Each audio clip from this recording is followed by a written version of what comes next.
Students, आज जो हम स्टार्ट करने जा रहे हैं वो बोर्ड एग्ज़ाम 2020 के लिए बहुत ही महत्वपूर्ण चीज़ है। आप सबको पता है कि जो बोर्ड एग्ज़ाम है उसके पेपर में हर वर्ष प्रमेय का एक क्वेश्चन ज़रूर आपसे पूछा जाता है। वो क्वेश्चन अपने 6 नंबर का आता है। तो आज हम बोर्ड एग्ज़ाम में मैथ में 6 नंबर पक्के करने जा रहे हैं। आपको इस वीडियो को और इसके आगे आने वाली वीडियो को कंप्लीट पूरा देखना है और ध्यान से समझना है। तो अपनी 11th प्रश्नावली स्टार्ट करने जा रहे हैं। समरूपता और उनकी प्रमेय नंबर 11.1। प्रमेय नंबर 11.1 क्या है, उसमें अपने को क्या करना है ये अपन सीखेंगे। तो सबसे पहले अपन बात करते हैं कि प्रमेय क्या होती है। प्रमेय क्या होती है? प्रमेय क्या होती है? प्रमेय क्या होता है? तो प्रमेय को अपन इंग्लिश में बोलते हैं थ्योरम। क्या बोलते हैं? थ्योरम। तो प्रमेय का जो शाब्दिक अर्थ है, प्रमेय का शाब्दिक अर्थ क्या होता है कि इसको प्रमाणों के द्वारा क्या किया जाता है? सिद्ध किया जाता है। प्रमेय का शाब्दिक अर्थ क्या होता है कि प्रमाणों के द्वारा क्या किया जाए? सिद्ध किया जाए। वही क्या कहलाती है? प्रमेय कहलाती है। प्रमेय का अपन दूसरा नाम बोल सकते हैं साध्य। क्या बोल सकते हैं? साध्य। प्रमेय का दूसरा नाम क्या होता है? साध्य। प्रमेय को दूसरा नाम भी क्या दे सकते हैं अपन? साध्य। तो प्रमेय क्या होती है?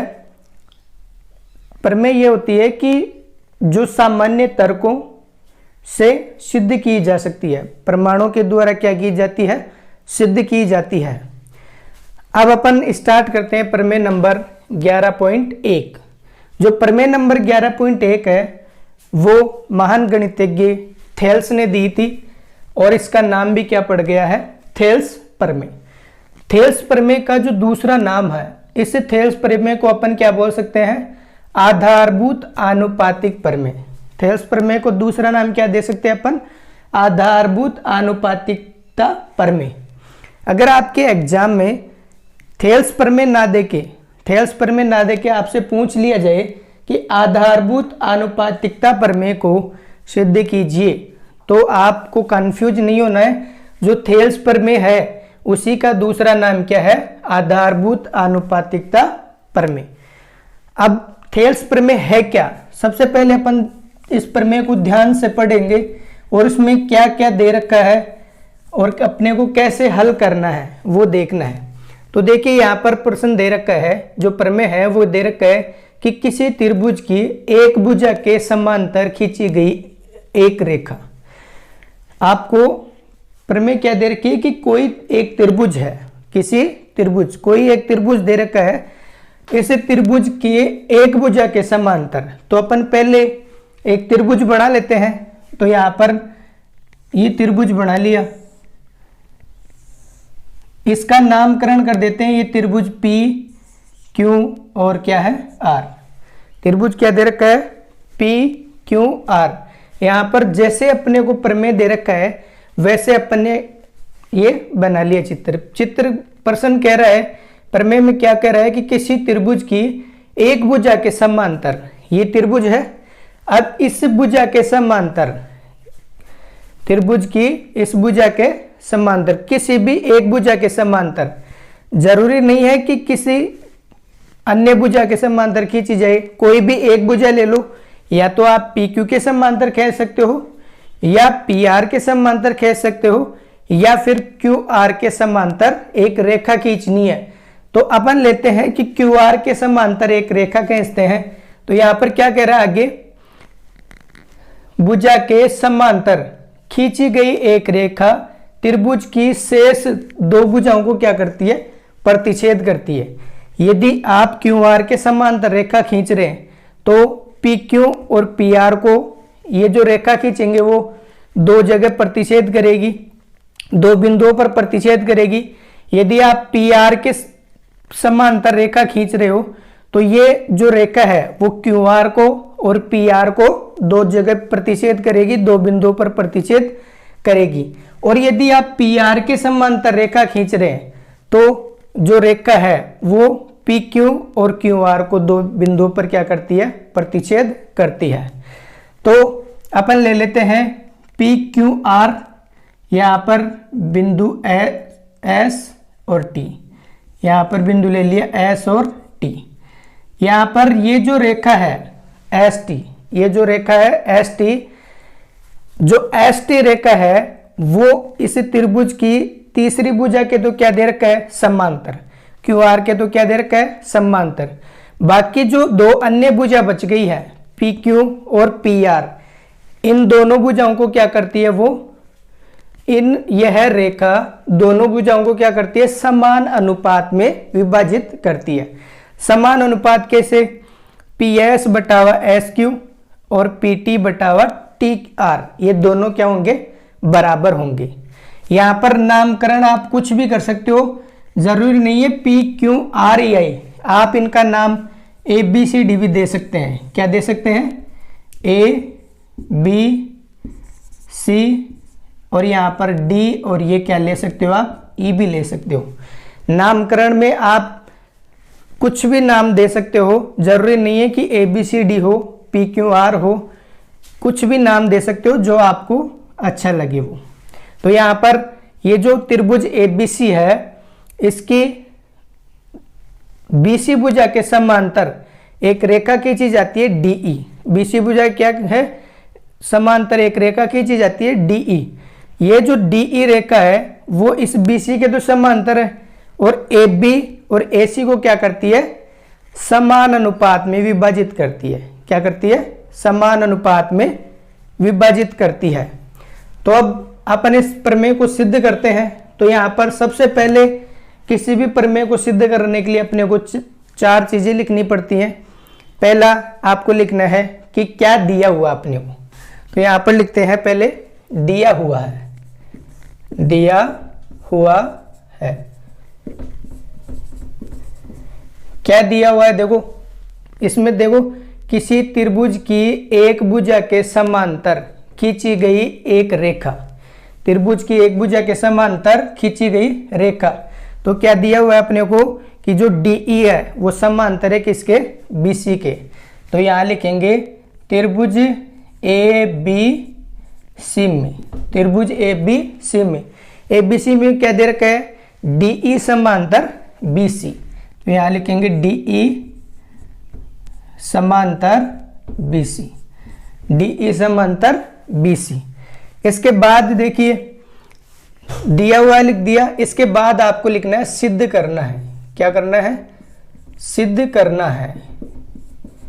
अब देखो सिद्ध क्या करना है कि जो अपन रेखा खींचेंगे वह रेखा इस त्रिभुज की शेष दो भुजाओं को क्या करती है, समान अनुपात में विभाजित करती है।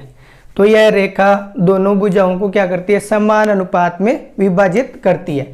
तो समान अनुपात में सिद्ध क्या करना है अपने को कि AD बटावा BD, AD बटावा BD बराबर होना चाहिए किसके, AE बटावा CE के। ये जो AD बटावा BD है वो किसके बराबर होना चाहिए, AE बटावा CE के। तो यहाँ लिखेंगे AE बटावा CE। ठीक है, इसके बाद आपको क्या करना है, रचना। क्या करना है, रचना। अब देखो रचना क्या होती है, जो भी अपना प्रश्न दे रखा है या प्रमेय दे रखी है उसमें अपन अपने मन से उसमें क्या कर रहे हैं वो क्या होती है, रचना। तो रचना में आपको क्या करना है, इस बी बिंदु को ई से मिलाना है। तो बी को किसे मिलाना है, आपको ई से मिलाना है। और क्या करना है, सी को डी से मिलाना है, सी को किसे मिलाना है, डी से मिलाना है। और बिंदु ई से और बिंदु डी से, बिंदु ई से तो इस ए बी पर या ए डी पर लंब डालना है, और बिंदु डी से ए सी पर या ए ई पर क्या डालना है, लंब डालना है। तो यहाँ बिंदु डी से डालते हैं तो यहाँ बिंदु डी से लंब डाल दिया, और लंब कितने डिग्री का कोण बनाता है सममुख भुजा पर 90 डिग्री का। तो यहाँ पर डी, इसका नाम दे दो एम, ये तो हो गया। और यहाँ बिंदु ई से भी इसके सम्मुख भुजा पर क्या डालना है, लंब डालना है। तो यहाँ पर एन दे दो, एम और एन, ये भी कितने डिग्री का कोण बनाएगा, 90 डिग्री का। तो रचना में क्या क्या किया अपन ने वो लिखते हैं। बी व ई को, बी व ई तथा सी व डी को मिलाया, सी व डी को मिलाया, बी को और ई को मिलाया है तथा सी और डी को मिलाया। इसके बाद अपन ने क्या किया, रचना में बिंदु डी से ए डी पर क्या डाला, ए सी पर क्या डाला है, लंब। तो यहाँ पर लंब क्या है, डी एम, लंब है डी एम, लंब है किस पर, या तो आप लिख सकते हो ए ई, या क्या लिख सकते हो, ए सी।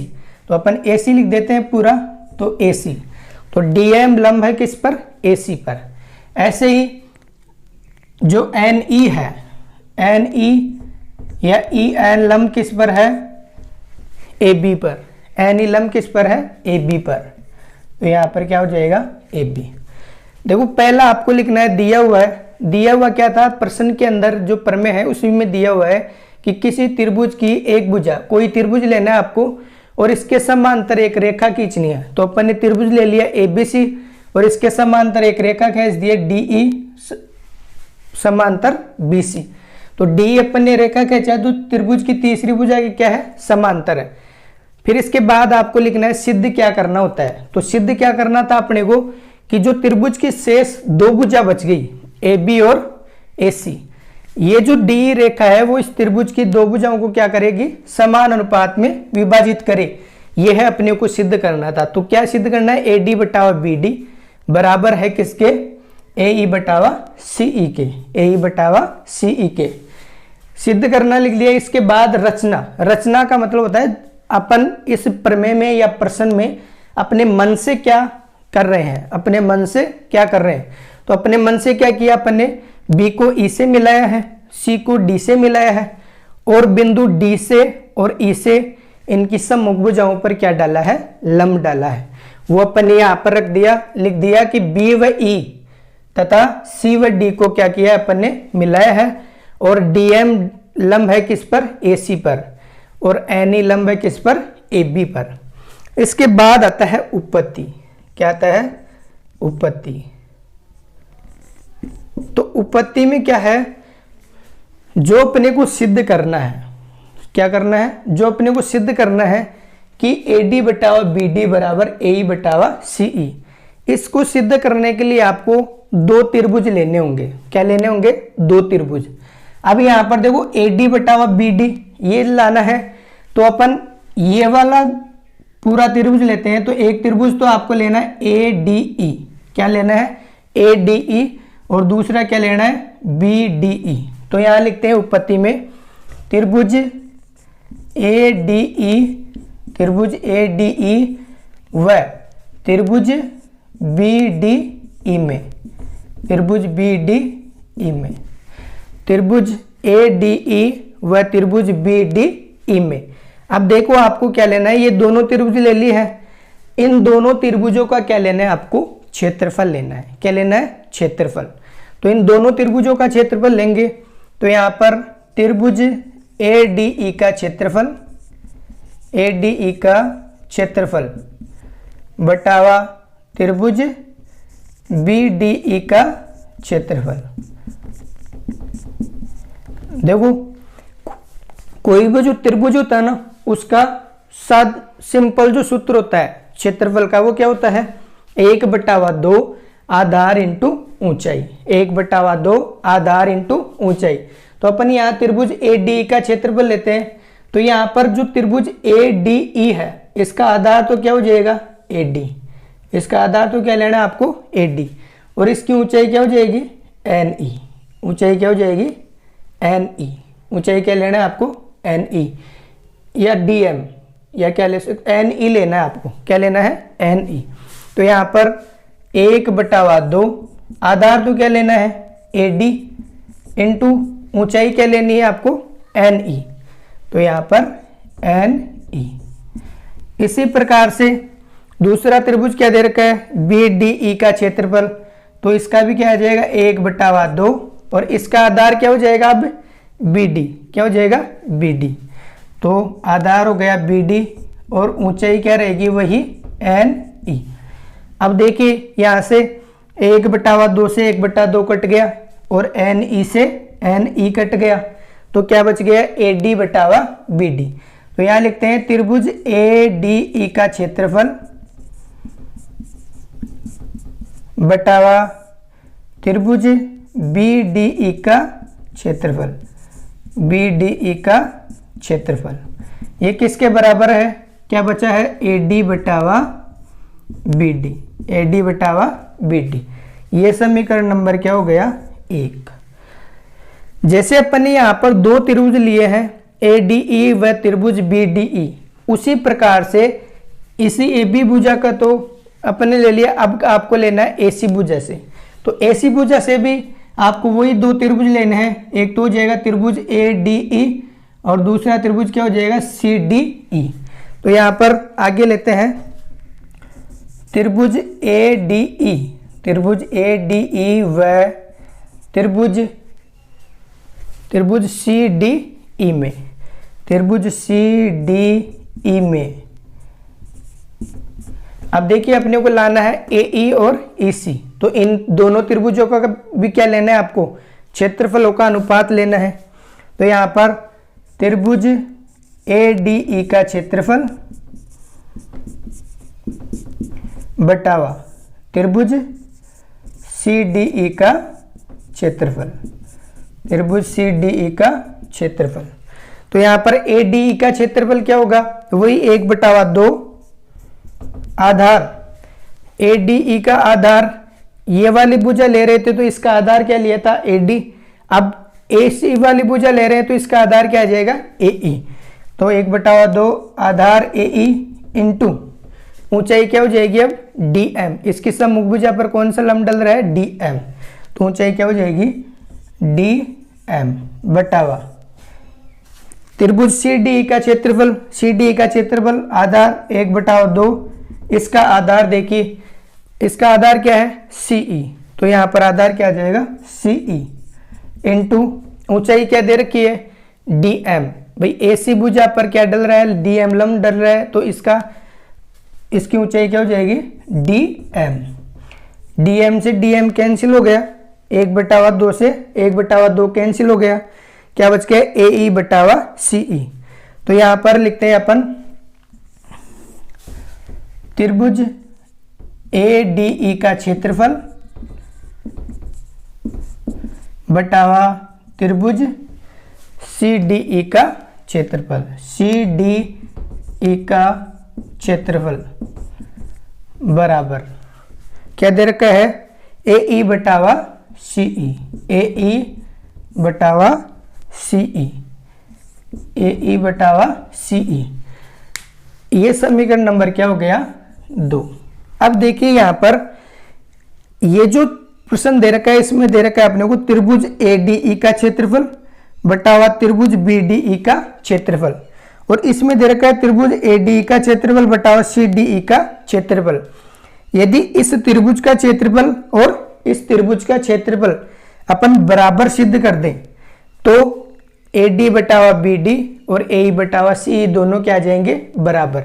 अगर ये दोनों बराबर आ गए तो अपना जो प्रमेय है वो भी क्या हो जाएगा सिद्ध। अब इन दोनों त्रिभुजों को क्या करना पड़ेगा बराबर सिद्ध करना पड़ेगा। तो यहाँ पर देखिए जो त्रिभुज BDE है, त्रिभुज BDE ये है त्रिभुज BD और E, BDE ये वाला त्रिभुज है ना, इसको अपन अलग करते हैं। ऐसे संरचना का क्या बनती है इसकी रचना, ये हो गया ऐसे, ये हो गया BD और E। एक त्रिभुज ये दे रखा है, यहां से इसको इस चित्र से अलग करते हैं तो ऐसे बनेगा। दूसरा त्रिभुज क्या दे रखा है CDE, तो CD और E तो यहाँ से हो जाएगा सी, ये हो गया सी डी और ई, ये दो त्रिभुज है अपने पास। अब ये जो त्रिभुज बी डी ई और सी डी ई दे रखा है, इन दोनों त्रिभुजों का जो आधार है वो क्या दे रखा है, डी ई। दोनों त्रिभुजों का आधार क्या दे रखा है, डी ई दे रखा है। तो यदि एक ही आधार पर, यदि एक ही आधार पर दो त्रिभुज हों, एक ही आधार पर दो या दो से अधिक त्रिभुज हों, तो उन सभी त्रिभुजों का जो क्षेत्रफल है वो क्या होता है, समान होता है। यदि एक ही आधार पर दो या दो से अधिक त्रिभुज बनते हों तो उन त्रिभुजों का क्षेत्रफल क्या आता है, बराबर आता है, समान आता है। तो ये जो बी डी ई है और सी डी ई है, उनका आधार भी क्या दे रखा है, डी ई। दोनों एक ही आधार से बन रहे और एक ही आधार पर बने त्रिभुजों का क्षेत्रफल क्या होता है, बराबर होता है, समान होता है। तो यहां पर लिखेंगे अपन, चूंकि एक ही आधार पर बने त्रिभुजों का, एक ही आधार पर बने त्रिभुजों का क्षेत्रफल, एक ही आधार पर बने त्रिभुजों का क्षेत्रफल समान होता है। क्या होता है, समान होता है। समान होता है तो त्रिभुज बी डी ई का क्षेत्रफल और त्रिभुज सी डी ई का क्षेत्रफल क्या आ गया, बराबर। तो त्रिभुज बी डी ई का क्षेत्रफल बराबर है त्रिभुज सी डी ई के क्षेत्रफल के। ये दोनों त्रिभुजों के क्षेत्रफल क्या आ गए, बराबर। और ये समीकरण नंबर क्या हो गया, 3। अब देखिए समीकरण 3 में क्या आ गया कि त्रिभुज बी डी ई, ये जो त्रिभुज दे रखा है बी डी ई और सी डी ई, इन दोनों के क्षेत्रफल क्या है, बराबर है। ये दोनों क्षेत्रफल बराबर है। तो यहां पर देखिए अपन जो त्रिभुज बी डी ई का क्षेत्रफल लिखा हुआ है उसकी जगह क्या लिख सकते हैं, सी डी ई का क्षेत्रफल लिख सकते हैं, या यहां पर सी डी ई का क्षेत्रफल दे रखा है उसकी जगह क्या रख सकते हैं, त्रिभुज बी डी ई का क्षेत्रफल। तो यहां पर समीकरण 1, 2 व 3 से, समीकरण 1, 2 व 3 से, समीकरण 3 से तो त्रिभुज बी डी ई के क्षेत्रफल में किसका मान रख देंगे, सी डी ई का क्षेत्रफल आ जाएगा। और त्रिभुज ए डी ई का क्षेत्रफल बटावा त्रिभुज सी डी ई का क्षेत्रफल, ये दोनों बराबर आ गए, ए डी बटावा बी डी। और दो में क्या दे रखा है, यही दे रखा है सेम, तो ये दोनों क्या हो जाएंगे, बराबर सिद्ध हो जाएंगे। तो समीकरण 1, 2 व 3 से, समीकरण 1, 2 व 3 से क्या आ जाएगा, त्रिभुज ए डी ई का क्षेत्रफल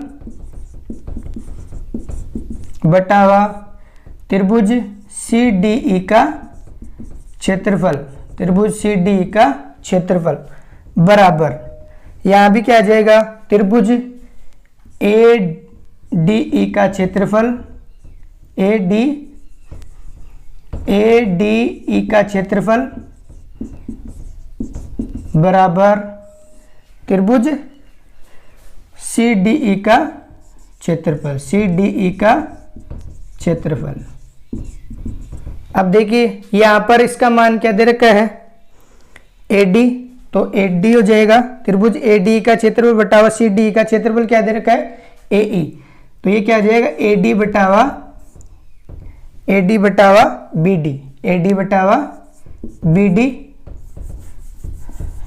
समीकरण 1, 2 वो 3 से क्या आ जाएगा, AD बटावा BD बराबर AE बटावा CE, AE बटावा CE। क्योंकि यहां पर देखिए त्रिभुज BDE का क्षेत्रफल और त्रिभुज CDE का क्षेत्रफल दोनों क्या दे रखे हैं, बराबर। यदि अपन BDE की जगह CDE रखते हैं, BDE की जगह क्या रखते हैं, CDE रखते हैं, तो ये क्या बन जाएगा, त्रिभुज ADE का क्षेत्रफल बटावा त्रिभुज CDE का क्षेत्रफल। और यहां पर भी क्या दे रखा है, त्रिभुज ADE का क्षेत्रफल बटावा CDE का क्षेत्रफल।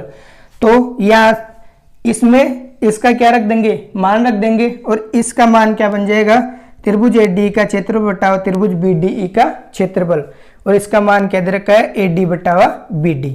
तो यही अपने को क्या करना था, सिद्ध करना था। तो ये हो गया इति सिद्धम। इति सिद्धम।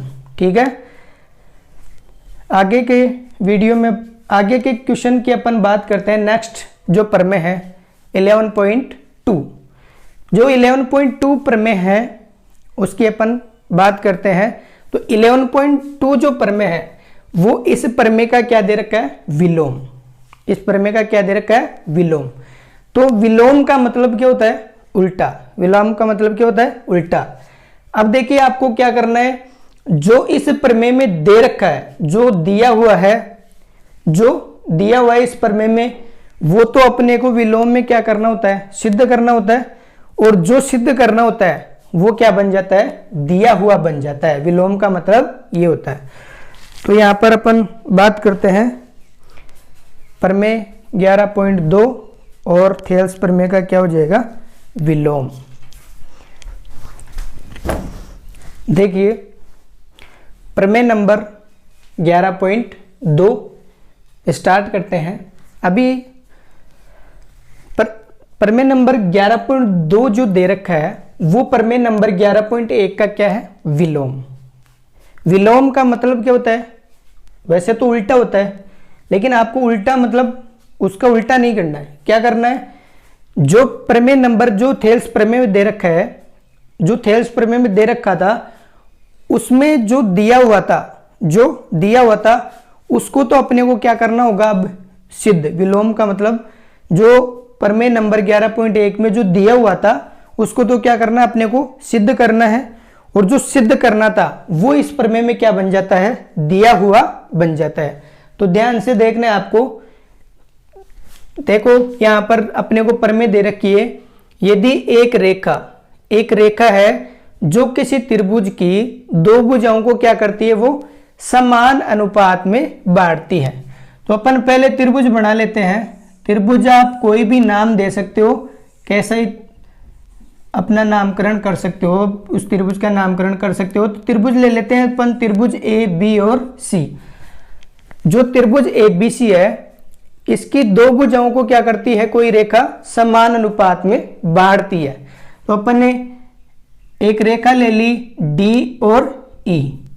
ये जो डी ई रेखा है वो इस त्रिभुज की दो भुजाओं को क्या कर रही है, समान अनुपात में बांट रही है। तो ए डी बटावा डी बी और ए ई बटावा ई सी में समान अनुपात में क्या कर रही है, बांट रही है। विभाजित करे तो यह रेखा जो डी ई रेखा है ये अगर बांटती है तो ये जो डी ई रेखा है वो उस त्रिभुज की तीसरी भुजा के क्या होनी चाहिए, समांतर होनी चाहिए। मतलब जो डी ई है वो बी सी के क्या होनी चाहिए, समांतर होनी चाहिए। आप ऐसे भी ले सकते थे, आप ऐसे भी ले सकते हो। ये रेखा जो डी ई है वो इन दोनों भुजाओं को भी बांट सकती है और इन दोनों भुजाओं को भी बांट सकती है, किसी को भी दो भागों में बांट सकती है, तीनों भुजाओं में से। लेकिन दो को बांटने के बाद जो तीसरी भुजा बचेगी उस तीसरी भुजा के क्या होगी, वो समांतर होगी। ये अपने को क्या करना है, सिद्ध करना है। तो देखिए मैंने अभी आपको बताया था कि चित्र बनाने के बाद आपको क्या करना है, चार चीजें लिखनी है। तो क्या क्या लिखना है, देखिए सबसे पहले लिखते हैं अपन दिया हुआ है। तो क्या दिया हुआ अपने को, दिया हुआ क्या है कि एक रेखा है जो त्रिभुज की दो भुजाओं को समान अनुपात में बांटती है। तो यहां पर लिखेंगे अपन त्रिभुज ए बी सी में, त्रिभुज ए बी सी में, त्रिभुज ए बी सी में जो डी ई रेखा है वो त्रिभुज ए बी सी में डी ई रेखा त्रिभुज की दो भुजाओं को समान अनुपात में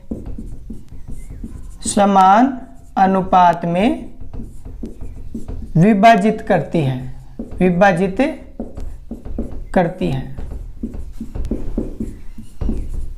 तो देखिए कौन सी दो भुजाएं, डी ई रेखा है वो बी सी के समांतर सिद्ध करना है। तो ये कौन सी दो भुजाओं को, ए बी को ए डी बटावा बी डी में और ए सी को ए ई बटावा सी ई में विभाजित करती है। क्या दिया हुआ है कि डी ई जो रेखा है वो त्रिभुज की दो भुजाओं को AD बटावा BD बराबर AE बटावा CE।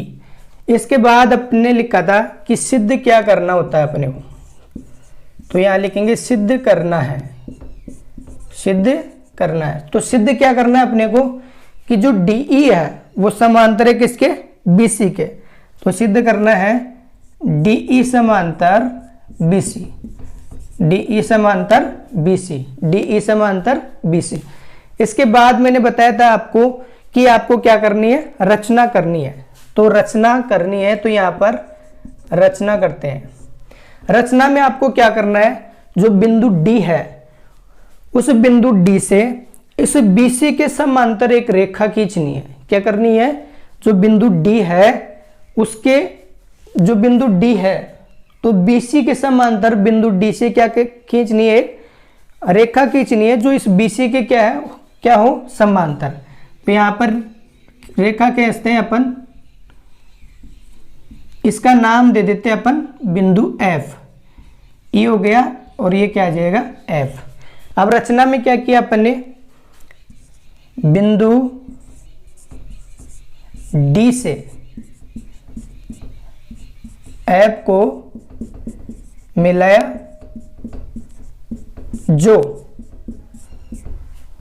DF समांतर है किसके, BC के। DF समांतर हो जाएगा किसके, BC के। इसके बाद उपपत्ति क्या लेनी है आपको, उपपत्ति क्या लेनी है, उपपत्ति। DF समांतर है किसके, BC के। अब देखिए यहां पर पहले अपन ये मान लेते हैं कि जो DE है वो समांतर नहीं है किसके, BC के। तो यहां ले लेते हैं अपन, माना DE समांतर नहीं है किसके, BC के।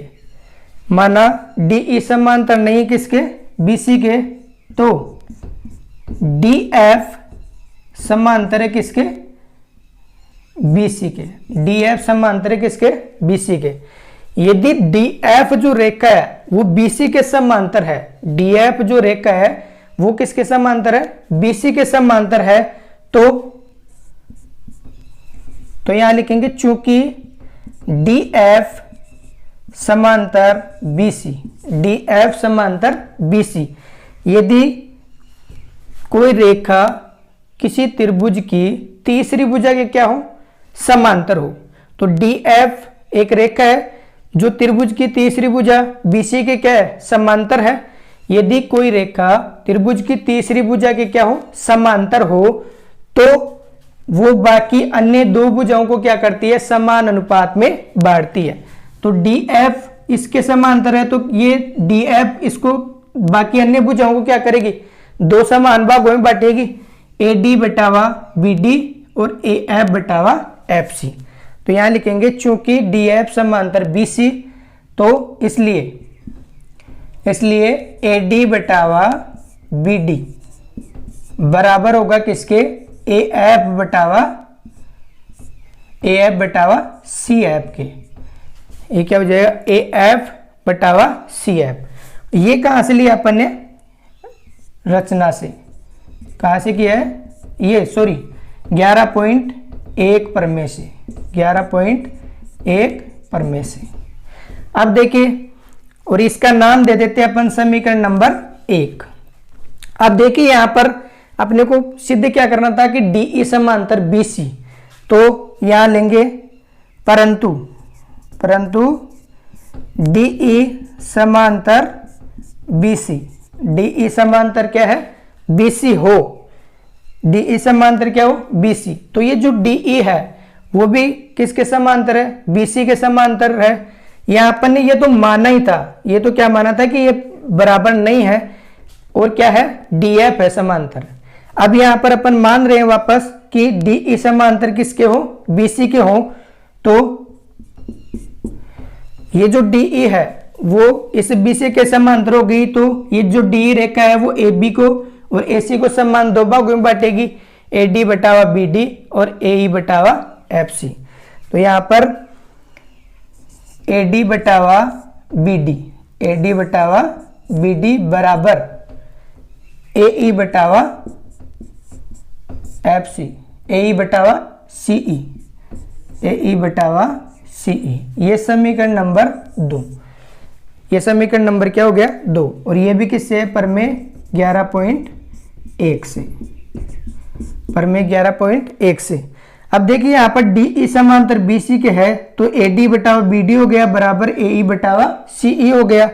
अब समीकरण 1 और समीकरण 2 में, समीकरण 1 और समीकरण 2 में देखिए ए डी बटावा बी डी और ए डी बटावा बी डी, तो यहाँ पर समीकरण 1 और 2 क्या हो गए, बराबर हो गए। ए डी बटावा बी डी का मान रख सकते हैं अपन समीकरण 2 में, तो यहाँ पर रख देंगे अपन समीकरण 1 से ए डी बटावा बी डी, ए डी बटावा बी डी का मान समीकरण 2 में रखने पर, 2 में रखने पर ए डी बटावा बी डी का मान समीकरण 1 से 2 में रखते हैं, तो समीकरण 1 में क्या दे रखा है, ए एफ बटावा एफ सी, ए एफ बटावा सी एफ बराबर, समीकरण 1 में क्या दे रखा है, ए एफ बटावा सी एफ, और ये क्या दे रखा है बराबर में ए ई बटावा सी ई, तो ए ई बटावा सी ई, ए ई बटावा सी ई। अब देखिए यहां पर अपने को इस बिंदु को सिद्ध करना था कि बिंदु डी को ई को किसके बराबर करना था, एफ के। जो बिंदु एफ है वो बिंदु ई पर स्थित हो, ऐसा अपने को क्या करना था, सिद्ध करना था। ई कौन सी रेखा पर है, एसी रेखा पर है। अब एसी रेखा क्या है, पूर्ण रेखा है, और पूर्ण रेखा बनाने के लिए अपन क्या करते हैं, दोनों तरफ क्या करते हैं, 1 प्लस करते हैं। तो यहां पर क्या लिखेंगे, दोनों तरफ 1 जोड़ने पर, दोनों तरफ 1 जोड़ने पर, दोनों तरफ 1 जोड़ते हैं, इधर भी 1 जोड़ना है, तो 1 प्लस ए एफ बटावा सी एफ, ए एफ बटावा सी एफ बराबर, इधर भी 1 जोड़ना है, ए ई बटावा सी ई, ए ई बटावा सी ई, इधर भी क्या जोड़ना है, 1। अब देखिए यहां से ये संख्या भिन्न में आ गई, ये जो ये है वो किस में आ गई, भिन्न में आ गई, भिन्न में आ गई, तो इसको भी क्या बनाएंगे अपन, भिन्न बना लेंगे। यदि भिन्न में हो, ये क्या हो, भिन्न में हो, तो नीचे वाला क्या लिया जाता है, लघुत्तम लिया जाता है। तो इधर इनका लघुत्तम लेंगे, तो इनका लघुत्तम तो क्या आ गया, सी एफ, इनका लघुत्तम क्या आ गया, सी एफ। 1 का भाग सी एफ में देते हैं तो सी एफ बाहर जाएगा, और सी एफ को 1 से गुणा किया तो C F plus C F का भाग सी एफ में दिया 1 बार, और 1 को इससे गुणा किया तो क्या आ गया, ए एफ, ये क्या आ गया, ए एफ बराबर, इधर इनका लघुत्तम क्या आ जाएगा, सी ई, इनका लघुत्तम क्या आ गया, सी ई। तो सी का भाग सी में दिया 1 बार, 1 को इससे गुणा किया तो ए ई प्लस 1 का भाग सी में दिया सी ई बार, और सी को 1 से गुणा किया तो सी ई। अब देखिए यहां पर C F plus A F, तो यहां पर ए एफ यहां से यहां तक हो गया, और सी एफ ये हो गया, मतलब ये पूरा क्या हो गया, ए सी बन जाएगा। C F plus A F की जगह क्या रख सकते हैं अपन, ए सी, क्या रख सकते हैं, ए सी बटावा क्या बचेगा, सी एफ, नीचे क्या बचेगा, सी एफ, ए ई बटावा सी ई, तो ए ई बटावा सी ई, ये ए ई यहां से यहां तक हो गया, और सी ई यहां से यहां तक, तो ये टोटल रेखा क्या हो गई, ए सी हो गई। तो इसकी जगह भी क्या रख सकते हैं अपन, ए सी, तो यहां पर क्या आ जाएगा, ए सी बटावा क्या दे रखा है, सी ई, ए सी बटावा क्या दे रखा है, सी ई। अब देखिए यहां से AC से AC कट गया तो क्या बच गया, CF, क्या बच गया, और यहाँ क्या बच गया, CE। इधर तो CF बच गया और इधर CE, तो C से C भी कैंसिल, तो क्या आ गया F और E। मतलब जो F और E है वो दोनों क्या आ गए, बराबर। मतलब इसका मतलब क्या हुआ कि जो बिंदु F है वो कहां पर स्थित है, E पर स्थित है। जो बिंदु F है वो कहां पर स्थित है, E पर। तो यहां लिखेंगे बिंदु E व F, E व F कैसे बिंदु है, समपाती बिंदु है। कैसे है? समपाती बिंदु है, अर्थात बिंदु अर्थात समपाती हैं तो एक ही बिंदु पर आ जाएंगे। ये एफ भी कहां पर है? इस ई पर ही है, इसलिए DE समांतर क्या हो जाएगा? BC। DE समांतर क्या हो जाएगा? BC। यही क्या करना था अपने को? सिद्ध। तो इति सिद्धम, इति सिद्धम। एक बार दोबारा ध्यान से देखना इसको अच्छे से। देखिए प्रश्न अपने को प्रमेय दे रखा था कि यदि एक रेखा किसी त्रिभुज की दो भुजाओं को समान अनुपात में विभाजित करे, क्या करे? समान अनुपात में विभाजित करे, तो यह रेखा त्रिभुज की तीसरी भुजा की क्या होती है? समांतर। तो अपन ने त्रिभुज ले लिया, त्रिभुज A, B और C। अब एक रेखा ले लिया अपन ने DE। क्या ले ली है? DE। ये जो DE है वो इस त्रिभुज की दो भुजाओं को AB को और AC को क्या करती है? समान अनुपात में विभाजित करती है। यदि यह रेखा समान अनुपात में विभाजित करे तो अपने को क्या सिद्ध करना है? कि यह तीसरी भुजा के क्या हो? समांतर हो। तीसरी भुजा क्या हो? समांतर। तो यहां से अपन ने त्रिभुज ले लिया और DE एक रेखा ले ली जो इन दोनों भुजाओं को क्या करे? समान अनुपात में विभाजित करती हो। तो यहां से अपन ने सबसे पहले क्या लिखा है? दिया हुआ है। आपको पहले क्या लिखना है? दिया हुआ है। तो क्या दिया हुआ है? देखिए त्रिभुज ABC में जो DE रेखा है, त्रिभुज ABC में DE रेखा त्रिभुज की दो भुजाओं को क्या करती है? समान अनुपात में विभाजित करती है।